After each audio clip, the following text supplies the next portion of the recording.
Isa pa sa mga ipinupukol na issue ngayon kay Chief Justice Corona ang di manoy panunutok niya ng baril sa dating empleyado ng pamilya Basa. Bagay na mariin namang itinanggi ng Chief Justice. May report si Sandra Aguinaldo. Ilang araw bago ang pagpepresenta ng ebidensya ng kampo ni Chief Justice Renato Corona, parang multong nagbabalik ang ilang kwento tungkol sa umunay na nakaraan niya. Kabilang dito ang pagsulpot ng sinumpaang salaysay ni Pedro Aguilon, dating utusan ng pamilya Basa, na umano ay tinutukan ng baril ni Renato Corona na nooy opisyal ng Malacanang. Ayon sa affidavit ni Aguilon, January 2, 1997, nang umano'y tutukan siya ng baril ni Corona sa mukha at pasigaw na sinabing, "Baka gusto mong pasabugin kita."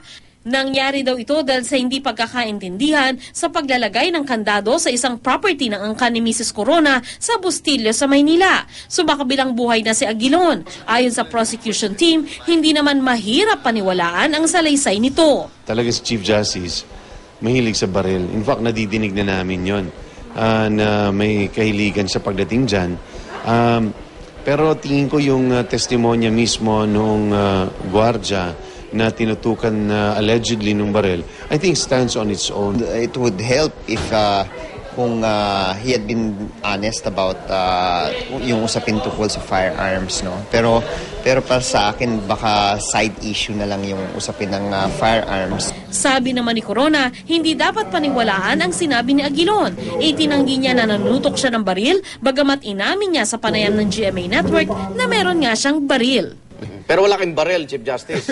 Meron akong baril, pero hindi ako nagdadala ng baril. Yung nakikita ko, no, may integridad din naman yung tao. Huwag natin kalimutan, bago siya maging Chief Justice, naging husgado na siya, naging justice na siya before, na shortlist siya ng JBC based on his credentials. Sa Lunes, magpapatuloy na ang impeachment trial at nakatakdang magpresenta ng ebidensya ang kampo ni Corona.